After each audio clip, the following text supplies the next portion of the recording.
Magandang umaga po sa ating lahat. Isama po natin sa ating mga panalangin sa misang ito ang mga intensyon ng mga sumusunod.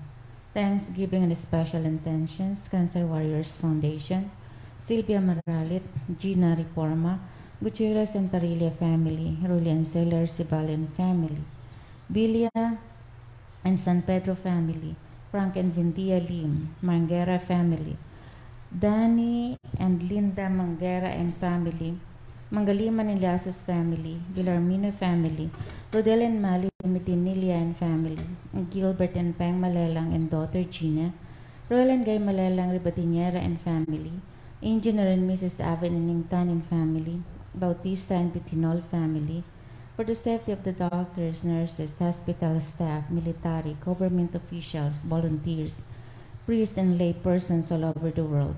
Birthday blessing, Judiel Sosa, Anika Inco, Vincia Batan, Linel Sartilio, Joseph Palermo, Jem P.Y. Ricafort, Lilith Billy of Vicencio, Dennis Ricafaranca, Maria Garcia Duque, Franz Gio Mangue, Alinek Solomon, Melissa Marie Di Maculangan, Maria Francesca Peña Lido, Rafael Mascarinas, Abby Grace Bragais, Nicole Lagrimas, and birthday blessing of Herman Sosa on his 60th birthday.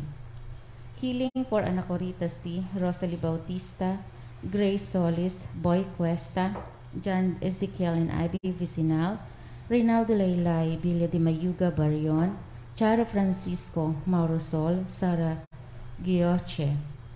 Eternal repose of the souls of Loretta and Luciana Gutierrez, Pedro Malabanan Jr., Brother Dindo Maralit FSC, Amado Quisana, Feway Quisana, D. Reynolds Nashula, and Corazon Ruiz.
Sa ngalan ng Ama at ng Anak at ng Espiritu Santo, ang pagpapala ng ating Panginoong Jesucristo, ang pag-ibig ng Diyos Ama at ang pakikipagkaisa ng Espiritu Santo, naway sumainyong lahat.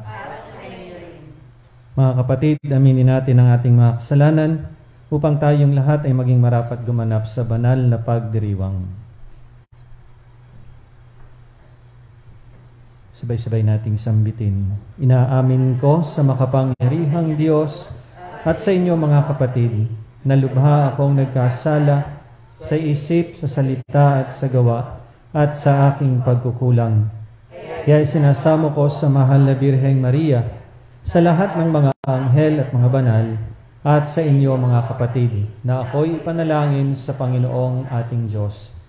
Kaawaan tayo ng makapangyarihang Diyos, patawarin tayo sa ating mga kasalanan, at patnubayan tayo sa buhay na walang hanggan. Amen. Panginoon, kaawaan mo kami. Panginoon, kaawaan mo kami. Kristo, kaawaan mo kami. Kristo, kaawaan mo kami. Panginoon, kaawaan mo kami. Panginoon, kaawaan mo kami. Manalangin tayo. Ama naming makapangyarihan, lingid sa aming paningin ang mga inihanda mo para sa mga nagmamahal sa iyo. Padaluyin mo sa amin ang agos ng iyong pag-ibig upang sa pagmamahal namin sa iyo ng higit, makamta namin ang iyong mga pangakong hindi malirip na hindi pa sumasagi sa isip namin o panaginip. Inululuhog namin ito sa pamamagitan ni Jesucristo kasama ng Espiritu Santo magpasawalang hanggan. Amen.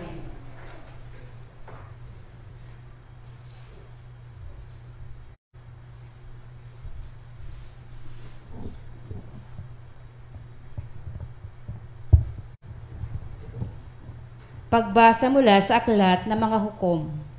Noong mga araw na iyon, dumating sa Ofra ang anghel ng Panginoon at naupo sa ilalim ng puno ng insina ni Joas, nakabilang sa lipi ni Abiezer.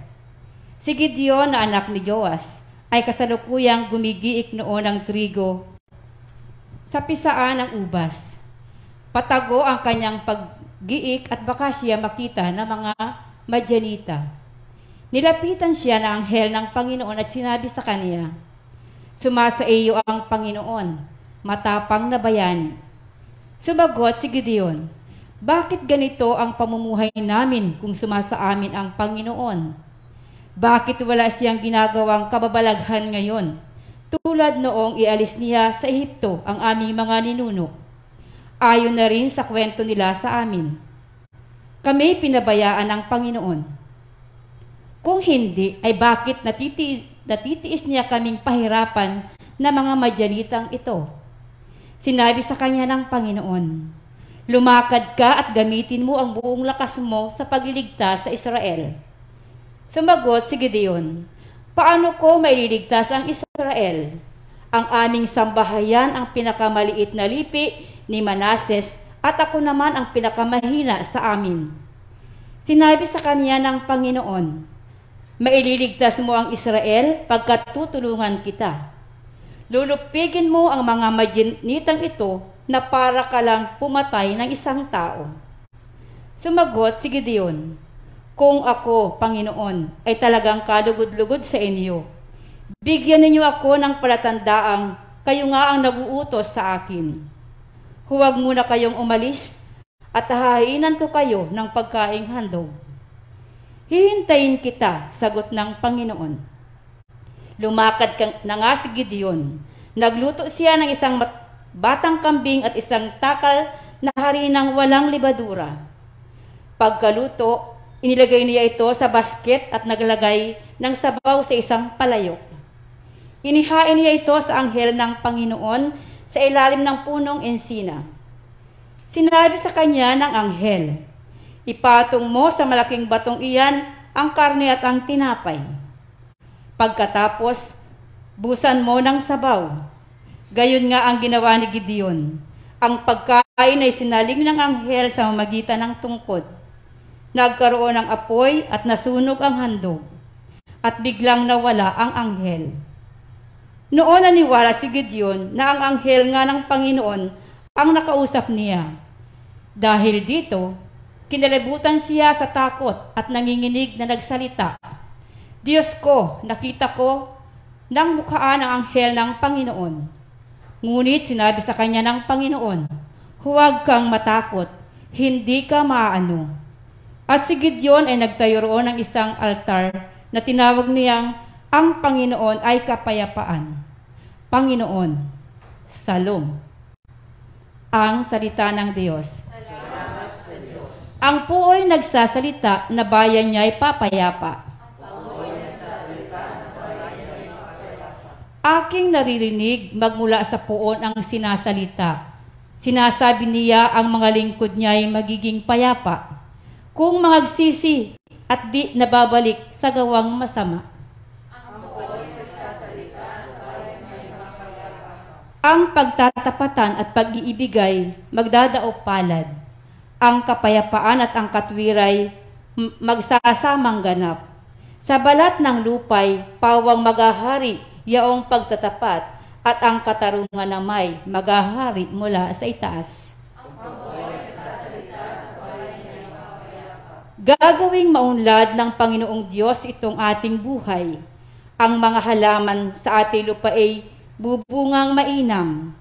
Sa harapan niya yaong maghahari, pawang katarungan, magiging payapat, susunod ang madla sa kaniyang daan. Magsitay po ang lahat upang magbigay galang sa mabuting balita.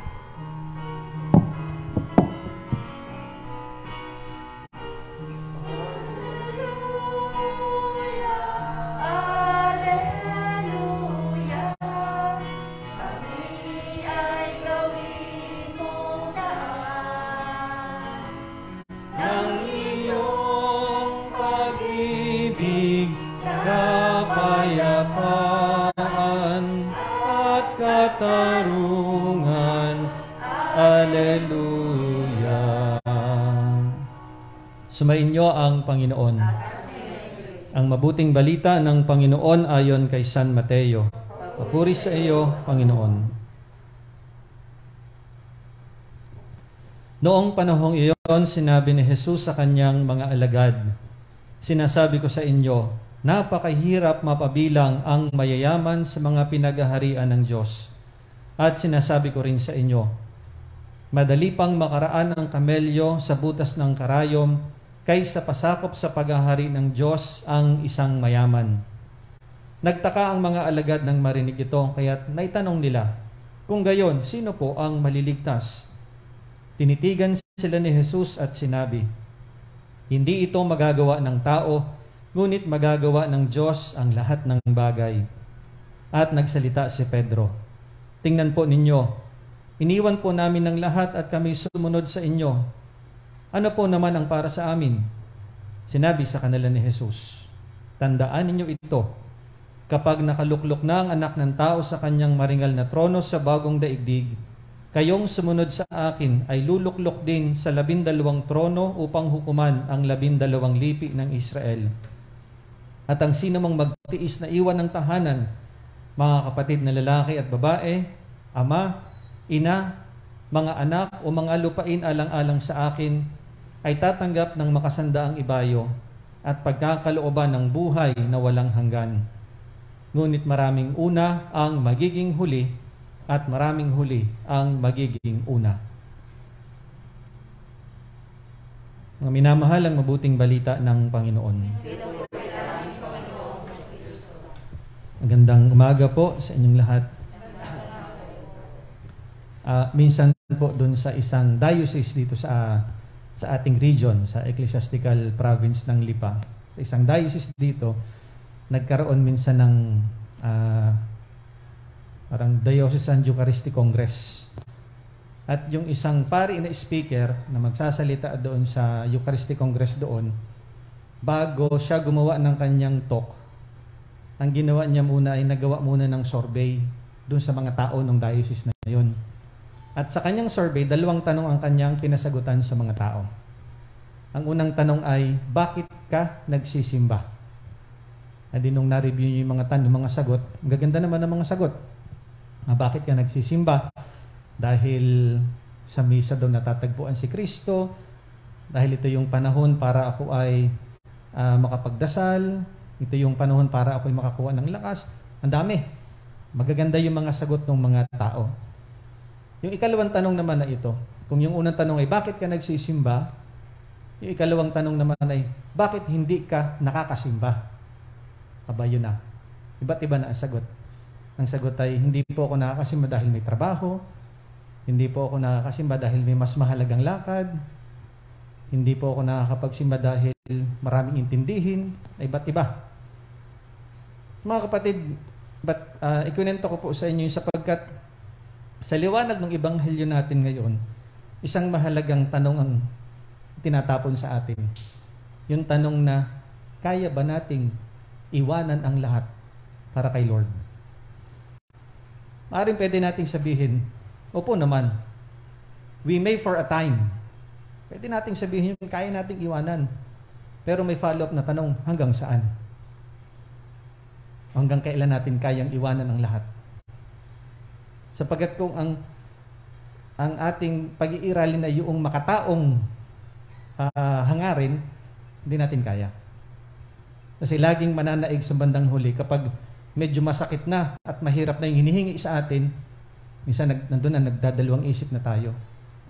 Kaya mga kapatid, ito yung paalaala at at the same time, isang hamon din na pagsikapan natin na talagang anuman ang mangyari, kahit medyo mahirap, kahit medyo masakit, sana lagi tayong handang ipagpalit ang anuman na meron tayo para sa Kanya.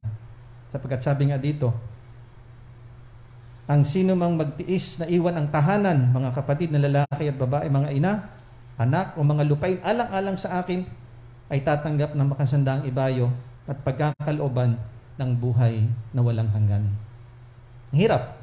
Kaya nga, sa paglalarawan ni Jesus sa ating ebanghelyo, sabi nga niya dito sa una, sabi niya dito, madali pang makaraan ng kamelyo sa butas ng karayom kaysa paghahari ng Diyos ang isang mayaman. Well, parabolically, yung karayom ang ginamit ni Lord dito. Pero hindi naman actually karayom yung kanyang tinutukoy. Ang tinutukoy niya dito sa pamamagitan ng karayom ay, siguro alam na rin ng iba sa inyo, ito isang pintuan sa Jerusalem. As in, it's a door, pero napakaliit na pintuan. Na ang kamelyo, kapag maraming dala-dala, diba, ang kamelyo naman, kung ating mga papanood sa pelikula, sa mga pelikulang Aladdin, mga ganyan, mga camel, ang daming nilalagay ng mga tao. Pero kapag madaan yung isang kamelyo doon sa pintuan na yun sa Jerusalem na yun, na marami siyang bagaheng dala-dala, hindi talaga makakadaan. At ang tanging paraan para makadaan yung kamelyo doon sa makipot na pintuan na yun, ay aalisin yung mga bagahe. At wala, as in literal na walang dala. Kapag inalis yung mga bagaheng dala ng kamelyo, doon pa lamang siya makakapasok. At ito yung katotohanan din ng buhay pananampalataya natin. That in order for us to gain eternal life, we really have to leave everything behind para sa ating Panginoon.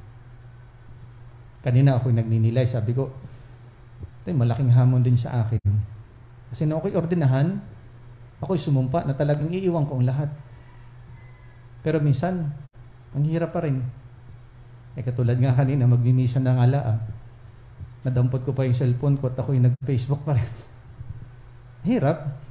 Pero, again, nandun yung laging paalala sa atin. At talagang pagsikapan natin. Pagsumikapan natin ito na talagang kailangan nating iwanan ang lahat para sa Kanya. Hindi naman po ang sinasabi ditong hadlang ay yung pagiging mayaman. Hindi naman ang hadlang ay yung pagkakaroon mo ng mga material possessions. Kundi ang nagiging hadlang ay yung baka manatili tayo nakakabit dun sa mga bagay na meron tayo to the point na sa ating pagkakakabit sa mga bagay na ito, hindi na natin naalaala ang Diyos sa buhay natin. Yun yung malaking hamon eh. Not the possessions, not the material things, but how we are able to live these things for our Lord. So mga kapatid, ito yung simpleng hamon na tanong sa atin. Hanggang saan natin kayang iwanan ang lahat para sa ating Panginoon. Ito sana yung lagi nating pagsumikapan para sa huli, magantimpalaan tayo ng buhay na walang hanggan. Amen.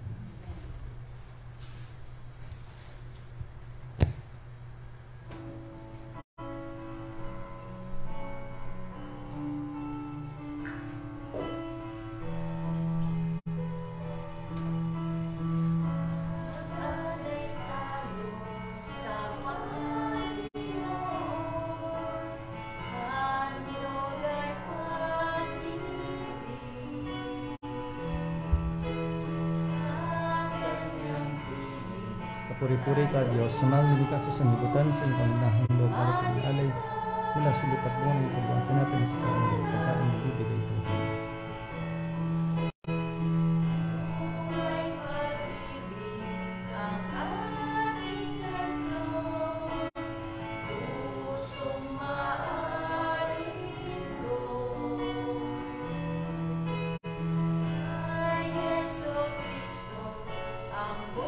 Puri-puri ka, Diyos, sumangili ka sa sanlibutan sa pangalap ng malag mula sa katas ng buko sa pangunahang ng paggawa. Ang alak na ito para mag-inom ng bibigay ng iyong Espiritu.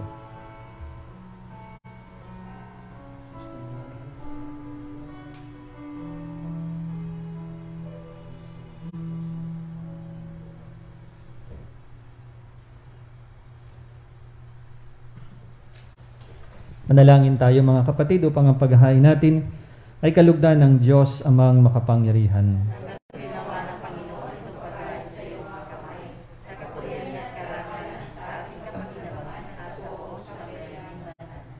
Ama naming lumikha, tanggapin mo ang mga alay upang maganap ang pagpapalitan ng iyong kaloob at ng aming handog sa aming paghahain na iyo ring ibinigay para kami maging marapat na iyong paunlakan sa pamamagitan ni Hesukristo kasama ng Espiritu Santo magpasawalang hanggan. Sumainyo ang Panginoon. Itaas sa Diyos ang inyong puso at diwa. Pasalamatan natin ang Panginoong ating Diyos. Ama naming makapangyarihan, tunay ngang marapat na ikaw ay aming pasalamatan. Sa iyong paglingap at kagandahang loob, ang tao ay nilikha mo at pinangangasiwa sa sansinukob. Sa hangad mong siya'y wastong lubos, siya'y pinagdusa mo sa kanyang pagtalikod. Sa iyong pagiliw iyong ipinahintulot na makabalik siya sa pamamagitan ni Kristo Jesus. Kaya kaisa ng mga anghel na nagsisiawit ng papuri sa iyo, nang walang humpay sa kalangitan, kami nagbubunyi sa iyong kadakilaan. Banal ka po, ay kapal,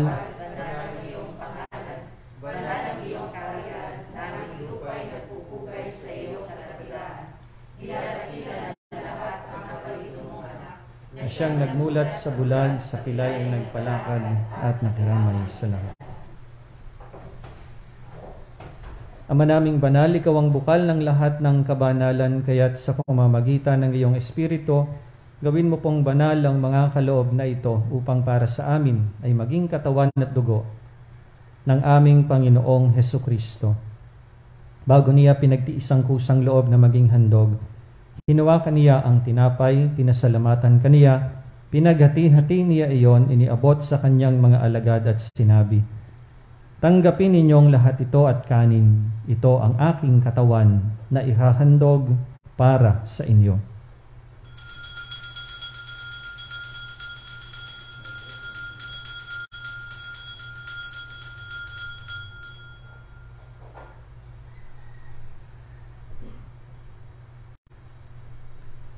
Gayon din naman noong matapos ang hapunan, hinawakan niya ang kalis, muli kaniyang pinasalamatan, iniabot niya ang kalis sa kaniyang mga alagad at sinabi, "Tanggapin ninyong lahat ito at inumin.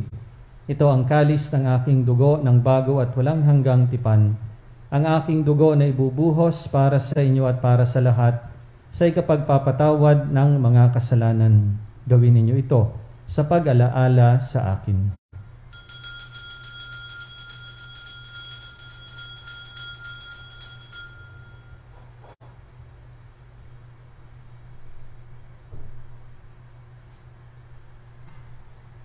Ipagbunyi natin ang misteryo ng pananampalataya. Si Kristo'y namatay, si Kristo'y nabuhay, si Kristo'y babalik sa wakas ng panahon. Ama, ginagawa namin ngayon ang pag-alaala sa pagkamatay at muling pagkabuhay ng iyong anak.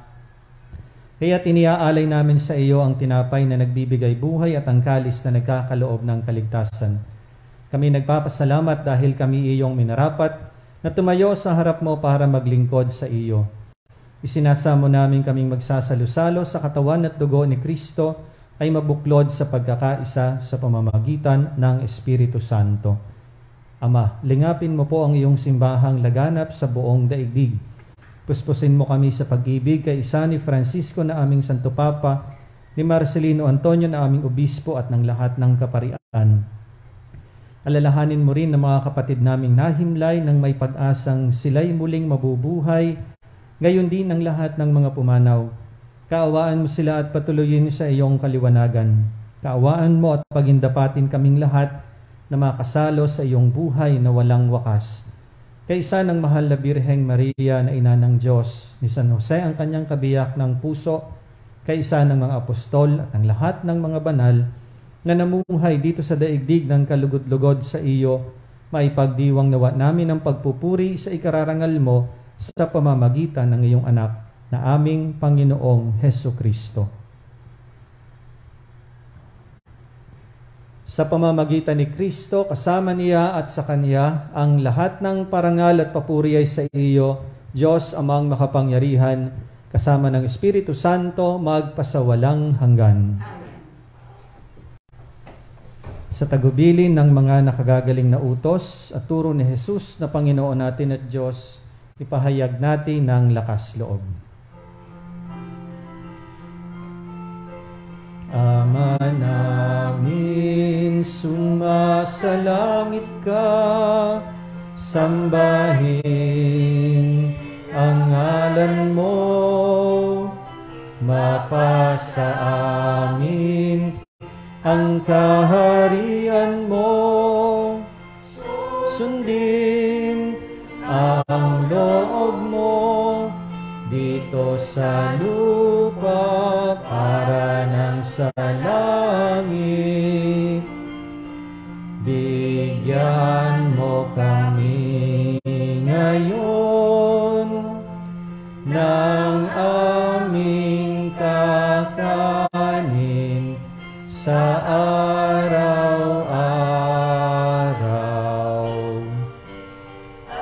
at patawarin mo kami sa aming mga sala, para ng pagpapatawad namin sa nagkakasala sa amin, at wag mo kaming ipahintulot sa tukso,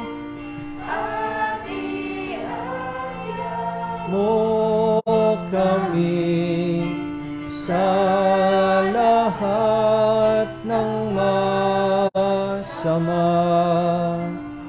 Inihiling namin kami iadya sa lahat ng masama, pagkalooban ng kapayapaan araw-araw, iligtas sa kasalanan at ilayo sa lahat ng kapahamakan, samantalang aming pinananabikan ang dakilang araw ng pagpapahayag ng tagapagligtas naming si Hesu Kristo. Sapagkat iyo ang kaharian at ang kapangyarihan at ang kapurihan magpakailanman. Amen. Panginoong Jesucristo, sinabi mo sa iyong mga apostol, kapayapaan ang iniiwan ko sa inyo, ang aking kapayapaan ang ibinibigay ko sa inyo. Tunguhin mo ang aming pananampalataya at huwag ang aming mga pagkakasala. Pagkalooban mo kami ng kapayapaan at pagkakaisa ayon sa iyong kalooban, kasama ng Espiritu Santo magpasawalang hanggan. Ang kapayapaan ng Panginoon ay laging sumainyo. Bigayan po kayo ng kapayapaan sa isa't isa. Peace be with you.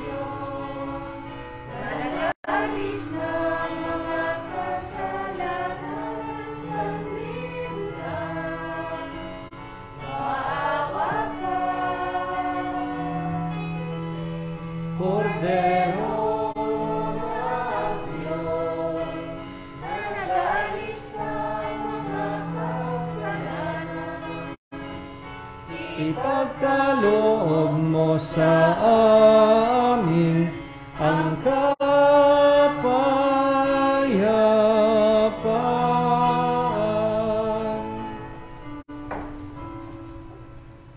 Narito si Kristo, ang kordero ng Diyos, ang nag-aalis ng kasalanan ng sanlibutan. Mapalad ang mga inaanyayahan sa kanyang piging. Panginoon, hindi ako karapat-dapat na magpatuloy sa iyo, ngunit sa isang salita mo lamang ay gagaling na ako. Pagsanggalan mo ako ng katawan at dugo ng Kristo para sa buhay na walang hanggan.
Pasasalamat ang aming manalangin sapagkat ninarapat mo kami namin.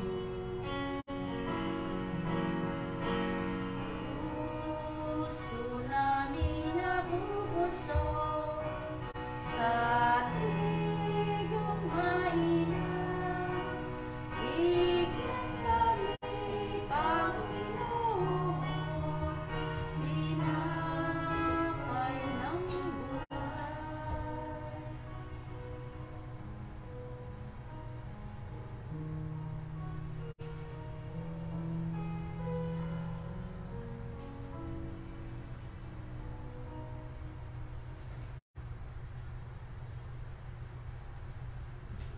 My Jesus, I believe that you are present in the most holy sacrament.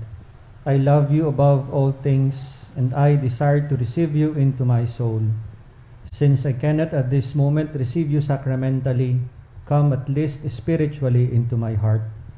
I embrace you as if you were already there, and unite myself wholly to you. Never permit me to be separated from you. Amen. Manalangin tayo.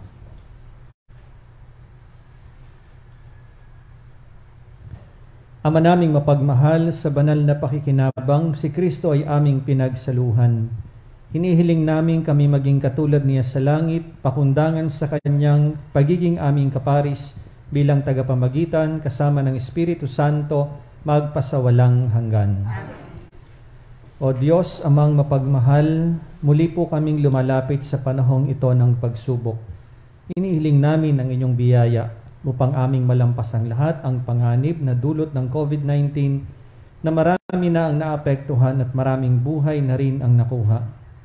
Ipanapanalangin namin ang lahat ng may karamdaman na dulot ng virus na ito ay agaran na sanang gumaling at muling makabalik sa pagpupuri sa inyo.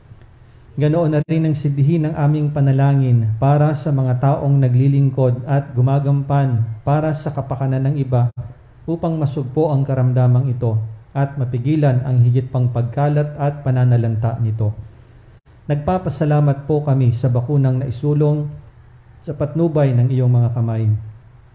Pagpalain mo po ang aming pagsisikap na mawakasan ng mga bakuna ang pandemya sa aming bayan. Sa inyo po namin ipinagkakatiwala ang lahat ng mga mahal namin sa buhay at kami buong kababaang loob na humihingi ng inyo pong patnubay upang hindi namin malimutang paglingkuran ang mga aba at higit na nangangailangan lalo na sa mga panahong ito. Ang lahat ng ito ay aming inihiling sa pamamagitan ni Jesucristo ang Panginoon namin at ng Espiritu Santo magpasawalang hanggan. Mahal na Birhen ng Biglang Awa, San Jose, San Rafael Arcangel, San Roque, San Lorenzo Ruiz, San Pedro Calungsod. Sumainyo ang Panginoon at pagpalain kayong lahat ng makapangyarihang Diyos, Ama at Anak at Espiritu Santo. Amen. Tapos ang ating misa, humayo kayong mapayapa. Salamat sa Diyos.